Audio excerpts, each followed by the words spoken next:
Hey there, good people, and welcome back to the DNP podcast. I'm your host, Deb Agbide, and I'm ready for what the draft has in store. We're under a month away from the 2026 draft, and there's been a lot of movement since my last mock draft, so this episode will be my mock draft 2.0. This pod is available on Spotify, YouTube, and Apple Podcasts, so like, rate, subscribe, and all that good stuff so you can stay up to date with each upload.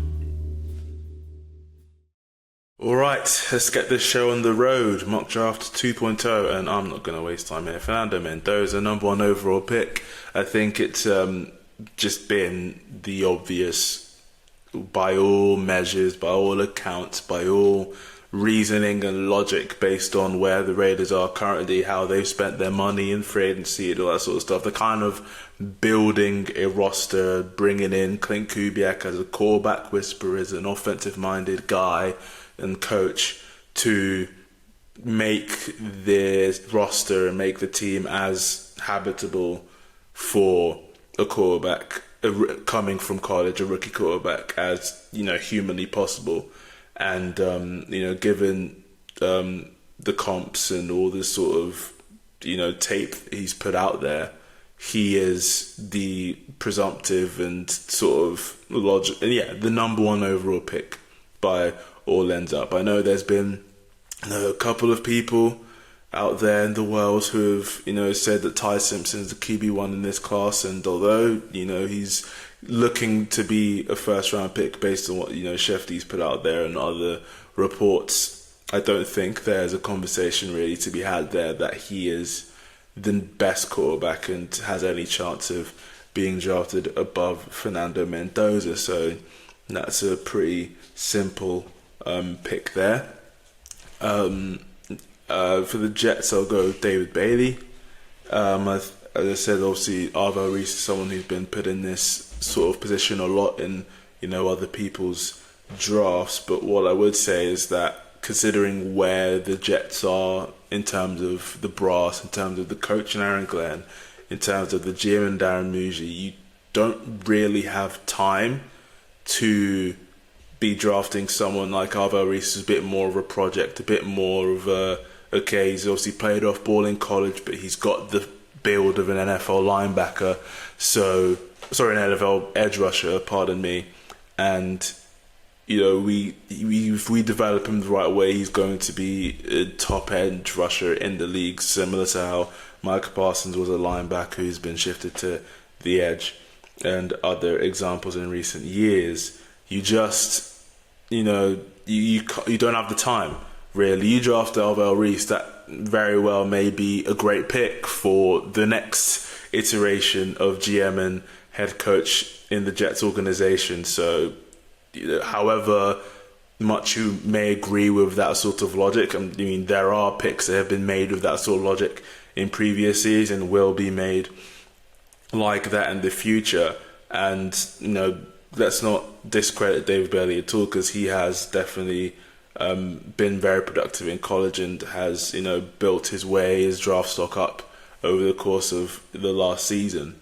But like the ceiling's probably higher with Reese, but the Jets don't have the time to bet on ceiling. They need guys who can come in right away and make them respectable, which, if that's not the case, we're very likely looking at a new GM and head coach. And heck, if you're GM and head coach for next season into the 2027 lauded class and you've got 3 first-round picks, that's a very attractive job for any candidates out there. Not to fire people prematurely, but if things don't work out the way things need to for the Jets, that's what we're looking at going into next season.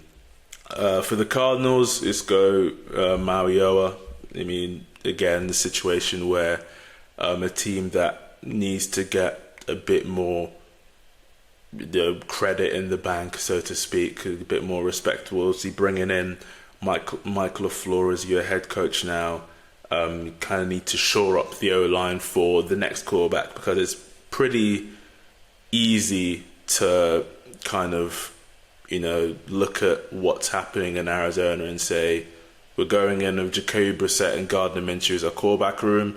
We're kind of just punting the year. We've obviously got 3 juggernauts in our division that we're not really going to get better than in one off season. So we'll kind of do a bit more of a slow build, even though we've got a new head coach in the fray, and just, assess and evaluate, what pieces are the right ones. They've got a lot of young, talented pieces in the Cardinals, especially on defense. You have Paris Johnson on one side, you get Mario on the other side, and then you could have real bookends for, the next quarterback to come in and really, hopefully by their standards, hit the ground running. So yeah, I think Mariota would be the right pick for the Cardinals there. For the Titans, I'm going to go Jeremiah Love. I think based on the moves made in free agencies by the teams in 8 and 9, and Etienne and Kenneth Walker going to the Saints and the Chiefs, I think they probably got an inclination that Jeremiah Love's going to be off the board by the time we pick. And if you look at a situation where you as a team, especially like the Chiefs, you'd want those sorts of home run hitters cheap and with the 5 years of contractual control, as opposed to giving Kenneth Walker a fully guaranteed $45 million deal over 3 years. If they had the choice, I'd very much think that Love would be someone they would have taken. Otherwise, they've probably got an inclination that he's not going to be available for us at that slot. And the Titans are the team that I look at and say they're probably the best fit, them and the Commanders, in terms of giving our young quarterback a good bouncing off point, a good security blanket, a potential big play maker in the offensive line or the offensive weaponry that could really push us forward. Because in the AFC South, it doesn't take too much to get a little bit better than you have been. And when you look at the situation with Robert Saleh coming in and Brian Daboll and giving them the best chance to compete, you've obviously seen a lot of money spent with John Franklin Myers and bringing in Jermaine Johnson and other guys to that defensive line and the offense as well. So just kind of putting Jeremiah Love there as someone's like, okay, we're the Titans now with rebrand, let's move forward and let's pick up some wins where they're very possible.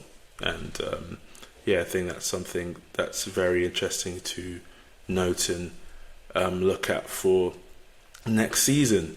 The 5th pick with the Giants goes Sonny Styles. I think this is someone that John Harbaugh will be looking at and saying, we can set the tone of my tenure with getting in a, not to put too lofty expectations, but like a Ray Lewis type, a Terrell Suggs, a Roquan Smith that we've, that his Ravens teams have had in years past. And, based on obviously what he did last season with Ohio State and how they were just the best defense of college football by a good margin, and obviously his athletics was rascals out the wazoo, that sort of stuff, and you pair him next to a veteran and Tremaine Edmonds, and you could say, hey, this Giants defense with Abdul Carter, Brian Burns, Thibodeau, Dexter Lawrence, and then you've spent money in the safeties, and you could just say, okay, yeah, to a man, 1 to 11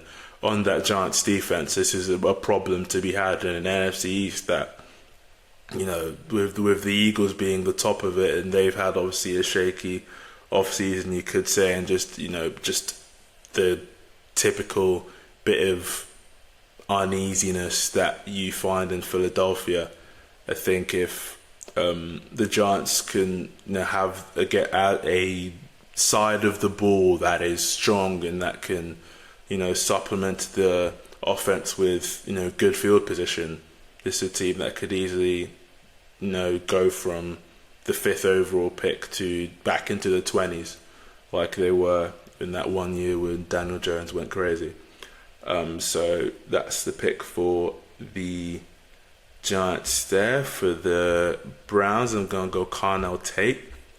I think when you're a team that has 2 first-round picks, you obviously have the luxury of saying, okay, what position group do we value a bit more?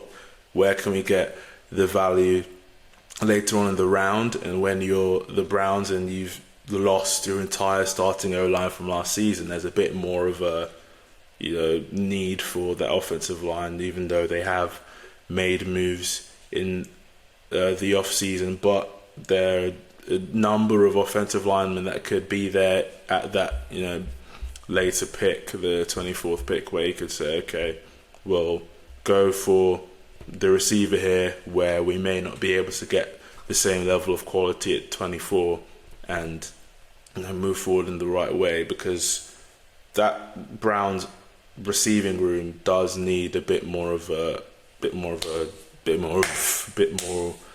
players that can come in and really make plays. And if you take Kyle Tate's that receiving room, you have a true number one that you don't really have on that roster. And when you look at what Jerry Jeudy, Cedric Tillman, there have been flashes, but they haven't been consistent play. And you bring in Kyle Tate, that could be a boat raising all tides sort of situation, where the receiver room looks a lot better, because you relegate a one that's not really a one to a two, where they're a bit more solid in that sort of domino process, and also giving your quarterbacks better weapons to where you can better evaluate them and see, like, okay, maybe Shador isn't as good as we thought he was, based on or the other way around of Dylan Gabriel. Like giving the proper weaponry to say, okay, maybe it's a bit more on the quarterback why this offense isn't moving in the way we want to, as opposed to the offensive weaponry. 7, I've gone with Arvell Reese to the Commanders. I think, as I said, probably the highest ceiling out of all the edges, because as much as it says linebacker on the website, it does seem like he'll be converted to play as a pass rusher more often than not. I think it's someone that Dan Quinn will look at and say, I can make something out of him. He's probably got a bit more credit in the bank than Aaron Glenn, considering they made an NFC Championship game with him not too long ago. He's been to a Super Bowl previously, despite obviously the blown lead at the time. And you say, okay, I feel like I may have a bit more time to really mold him into what I want to be, and get set a tone for the defense. As he bringing one of those Ohio State defenders again, who was exceptional last season, and get the defense to be a bit younger, because as a whole with the Commanders roster, there was in need for a bit more of a youth movement, and bringing in a guy like Arvell Reese to be a bit more of a young leader, and hopefully develop in Washington for the years to come, and say, okay, this is someone who's gonna get us that 8, 9, 10 sacks eventually, that will bring the Commanders back to the championship game that they were in not too long ago. For the Saints at 8, I'll give them Ruben Bain. I think it's a team that tried in terms of the draft to beef up a defensive line that still was holding on to Cameron Jordan for years and years. I mean, he had 10.5 sacks last season. Like this guy was late 30s, and he was still producing for them, and they needed the production out of him. He's obviously gone now. You've got even bigger need at the edge rush position now, and if you're sitting there at 8 and Ruben Bain falls to you, like one of the most impressive players out of that college football playoff run last season, and someone who can again grow and get to the quarterback, which every team essentially needs. If you don't have it, you're trying to get one, and if you've got it, you do your best to keep it. I think this is a situation where the Saints see Ruben Bain on the board and don't think twice about pulling that card in and saying, let's go get our man. With the Chiefs, I'm gonna take Mansour Delane. I think it's obviously a team that traded Trent McDuffie to the Rams, lost Jalen Watson in free agency to the Rams. Like, there's a clear need at the position, clear need for investment at the cornerback position, where again maybe later in the draft you don't get the same quality, and they've got the second first round pick like the Browns do based on the Trent McDuffie pick. So there's definitely reason to believe that they can say corner here and another position of need later on in the round.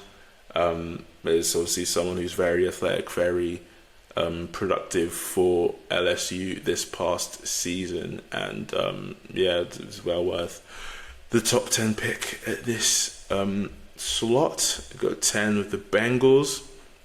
Take Caleb Downs. I think there's a number of defensive players you could have said the Bengals need to take, because that defense as a whole just needs a bit of a rewrite, a bit of a rebuild in itself. As Caleb Downs is the clear best player available on the board at that time, and just as I said, a team that just needs a whole lot more quality, a whole lot more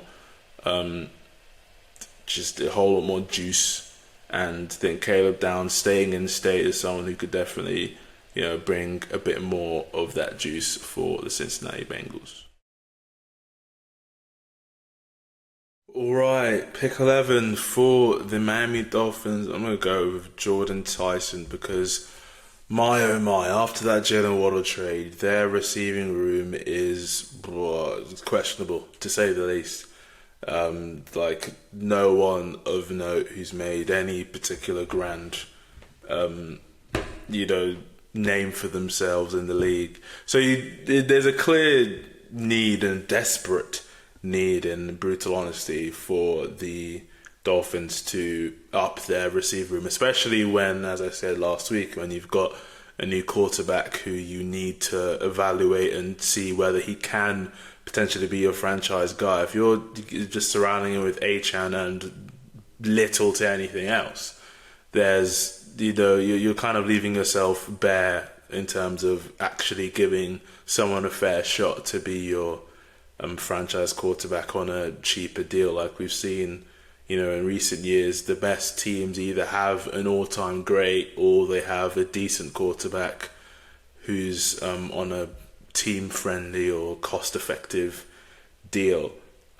So, not to say that the window for the Dolphins is this year and the next couple of years, but you at least need to see whether you can make anything out of Malik Willis as your starting quarterback, and bringing in Jordan Tyson, who's obviously got his injury concerns, but when he's on the field, he's able to make a number of plays. He's had a good career at Arizona State, so you'd hope that that can translate into the NFL game, which he's been a very impressive college player.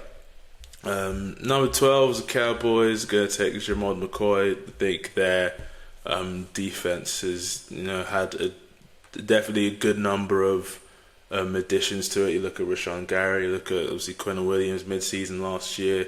They signed PJ Locke from Denver, Jalen Thompson. So in terms of a way of shoring up that defense to catch up to the offense in a sense, and especially after you cut Diggs, that does leave the need for the cornerback position to be filled, and getting someone who's obviously, despite the fact that he was out last year essentially with an ACL in the year prior, the fact that he's still being put in these sort of conversations proves that he is a player who can truly step in and make a big impact in the NFL. And it's definitely for the Cowboys team that, as I said, were looking good at the latter stages of last season. If they can start the season a bit better, they can put themselves in a real position to be a threat in the playoffs. And the fact that this is, again, another team with a second first round pick to come later, there's a real chance for the Cowboys to make a step forward in terms of being a competitive team for next season. 13th overall pick for the Rams, Mekhi Lemon. Puka's got the contract coming up and has some off the field concerns, if we're being deadly honest with ourselves, and Devontae is not gonna be there forever.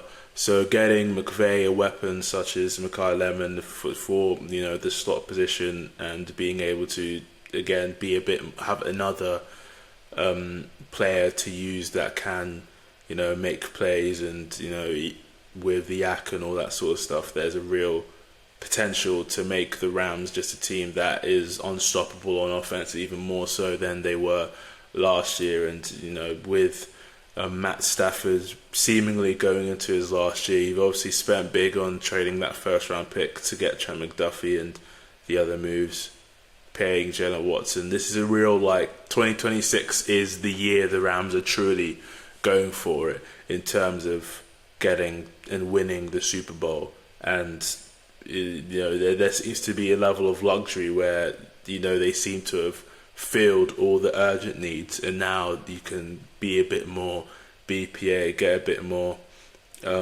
luxury with the 13th overall pick that obviously isn't theirs. It's the Falcons pick that was traded for them last year. So the Rams are definitely in a position where you take Mekhi Lemon and you can make your offense just an absolute a real problem for other defenses. Yes, it took me that long to think of the word problem. Moving swiftly forward, for the Ravens, it seems a pretty obvious one. Go interior O-line, go Ioane. This is a team that obviously has a lot of needs, a lot more needs than they did at the start of free agency, considering how many players left. And then you have the whole Crosby situation, where you think you need to save the money for Crosby, you develop on the physical, you get Trey Hendrickson. So there are a lot of moving parts here, but one thing I do know is that the interior line of the Ravens needed a lot of help, and if you've got Derrick Henry, you need to you need a gap, the interior center, guard. You need those holes to be there for a player of Derrick Henry's style to push through. And heck, he's better too, but he's still causing havoc whenever given the opportunity. And if you can bring in, a big boy in Ioane to come in and move people around in the interior line of the guard position, then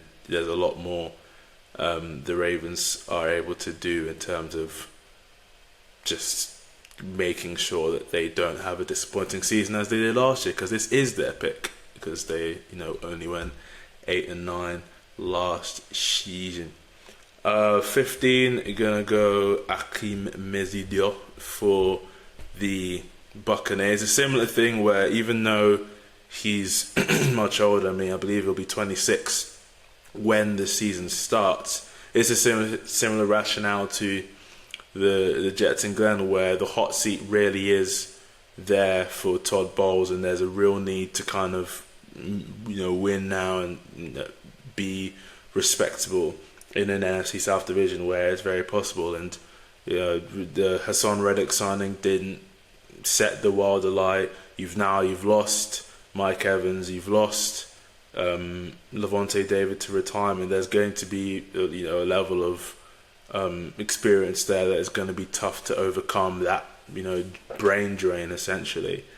And bringing in someone who, heck, if he was a bit young, he could be top 10. I mean, that was how him and Bain really wreaked havoc in the college football playoff. And keeping him in state, I'm sure it's another bonus for him. But getting someone who can have instant impact and win quickly, and enough for the Buccaneers to win games this season and to come. It's obviously something that I'm sure they would really be hopeful for in the next season. With the Jets, I'm gonna go with Omar Cooper Jr. I think someone who this is really a need pick, because the receiver room in New York needs a bit more behind Garrett Wilson. This is someone who can definitely come in and perform and help to save Aaron Glenn's job, which again is probably paramount for the Jets brass at this point in the off season. When you've got the 2 first-round picks, you say, okay, we bring in Omar Cooper Jr. He, he can adjust to the ball real well. We saw that in the Penn State touchdown-winning catch this past season, and someone who's risen up to this point in terms of his draft stock. So I definitely think the Jets will look at that and say, yeah, go on, let's put you alongside Garrett Wilson. Let's have Geno Smith throwing the balls to these guys and see whether we can make something out of our season that we can build on for the years to come. 17 with the Lions are gonna go Monroe Freeling. They're an interesting one because obviously Taylor Decker's left, and you have a lot. Their O-line last season didn't perform to the level that they had hoped. This is someone who's 6'7", 315 pounds, and performed really well at the combine. So you can say, okay, this is we have this big brute, biting kneecaps ilk sort of thing. He just feels like a Lions player, and this is one where you have the need for a tackle, and you have a player like Freeling. It just seems like this is one of them where it is just the right fit for the franchise. So I wouldn't be surprised if that's the pick for them there. For the Vikings, I'm going Caleb McDonald. They've got the need at interior D-line with Hargrave and Jonathan Allen going out the door. So the trenches are one where I thought last season, as I did in my predictions video for 2025, I thought the Vikings' investment in the trenches would be a reason that they'd be able to kick on, even with the departure of Sam Darnold. But Allen, Hargrave, Fries, Kelly, it simply didn't work out for them. And cutting those 2 defensive trench players, it was clear sign that it didn't work. But you then do need to re-up that and bring in someone who can fit into Flores' defense and be really strong in the run game and defending the run, which was an issue at times for the Vikings last season. So I'd say Caleb McDonald is a nice, good pick for them there. For the Carolina Panthers at 19, going Kenyon Sadiq, because this is someone, again, another best player available pick. When it comes to the Panthers, you actually look at what they've done in free agency and what they have on their roster previously, like a good O-line. You've got, a really decent, he's invested a lot in the receiving core with McMillan, and you see the get trying to come off, but Jalen Coker, who's made himself a really valuable number 2 option. You've spent a lot on Devin Lloyd and Jalen Phillips in the defense. So you look at that and say, what's a position where the Panthers need to really, move forward and really level up? I'd say it's a tight end position because, with, Jatavian Sanders, Tommy Tremble, there's a little bit of they're decent, but they're not the safety blanket really up for Bryce Young that, just having T-Mac, there's an element of, okay, we have T-Mac and Sadiq, then we can really level up this defense and offense, and consolidate our position as, reigning NFC South champions, which they, are, as much as I'm not a big fan of that. But Kenyon Sadiq definitely is the pick for them there, I feel.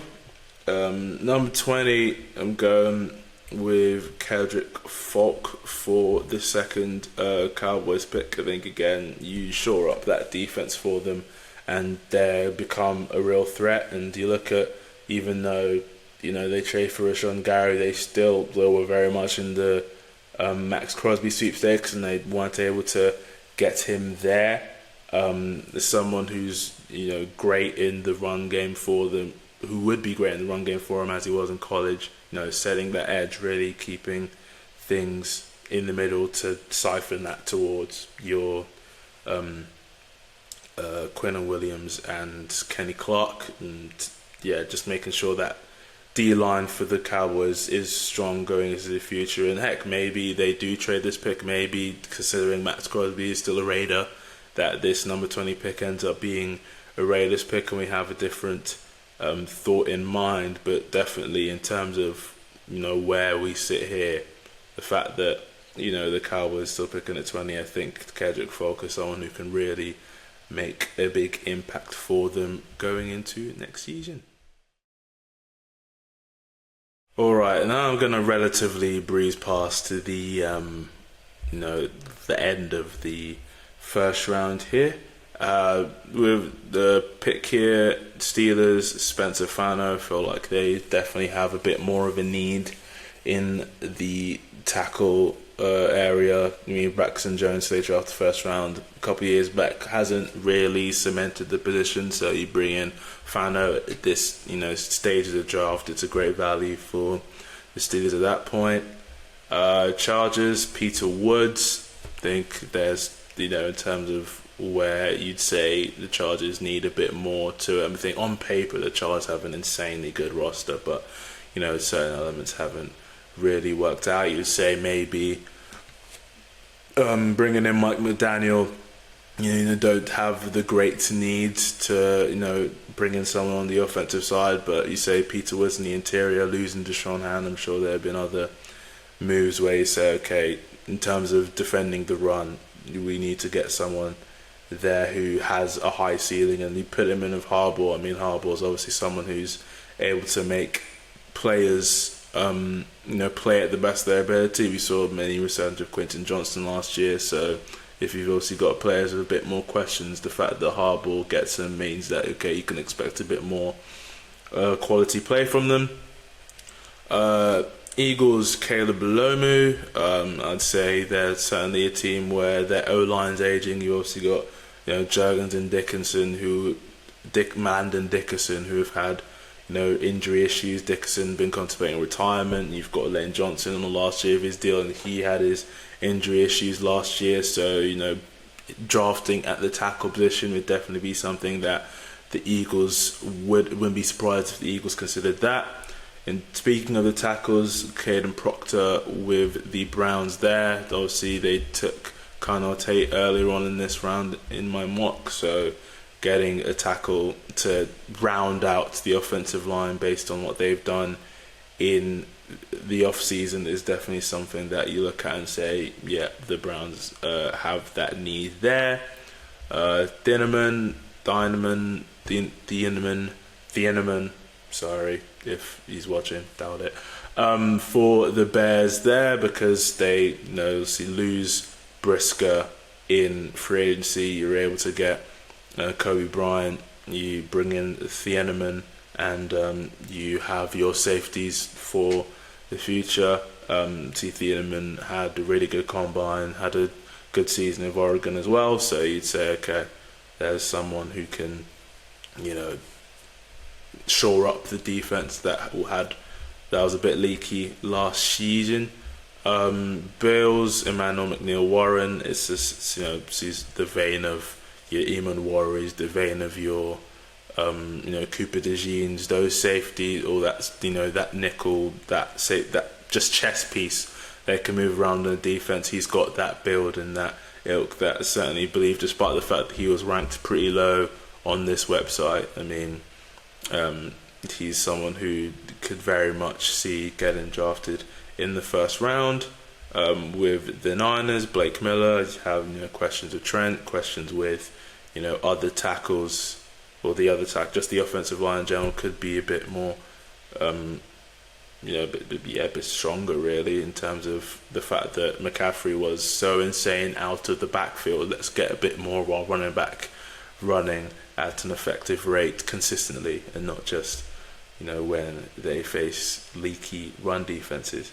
28 for the Texans. What's just been an issue for them in recent years maintains being the case. So you get Chase Besontis, who's someone who's very much been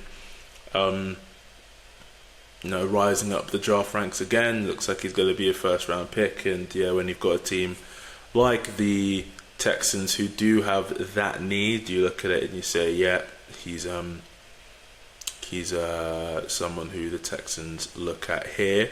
Thing is, this is my one and only time where I looked at the draft board that I've laid out and said, I don't think the Chiefs draft here, and I actually am going to do the one and only trade of this mock draft, and it's going to be the Cardinals. I mean, let's not deal with semantics too much, but the 34 and 104 third round, just to get into okay, maybe I have to do it the other way then. I mean, hold on, I'll get it back, but again, let's not deal with the semantic of the trade too much, but certainly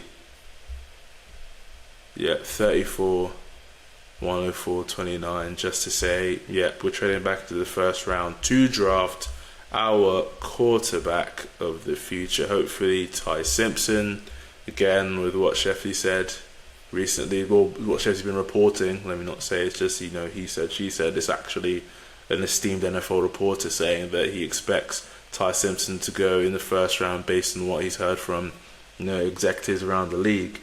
And even in years where you're saying the quarterback class isn't really that great, behind the number one overall pick, you heard last year, you see Cam Ward was the obvious number one, but then Jackson Dart, not so sure, ends up going 26, ends up having a really good rookie season.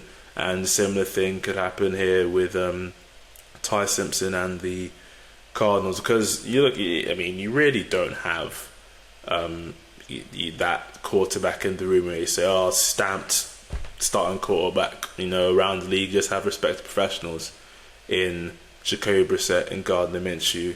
So you bring in Ty Simpson, you draft him in the first round, so you get that 5 years of control, and you say, we're going to make sure that we have our guy for the future, no questions asked when he gets the opportunity.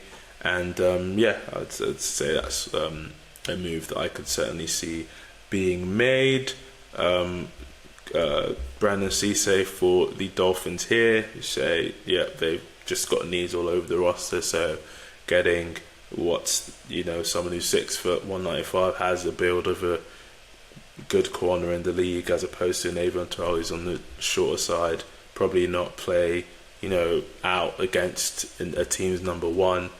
KC Concepcion for the Patriots, because they've got questions on their receiving core, especially after releasing Stephon Diggs. They didn't really address it in free agency in terms of getting a big name, and like they tried to go for Alec Pierce, you'd think, and then he stays with the Colts. So getting a receiver there at this pick, if you're not trading that to the Eagles for AJ Brown, which is obviously another option for them, then you pick receiver there. And then Colton Hood for the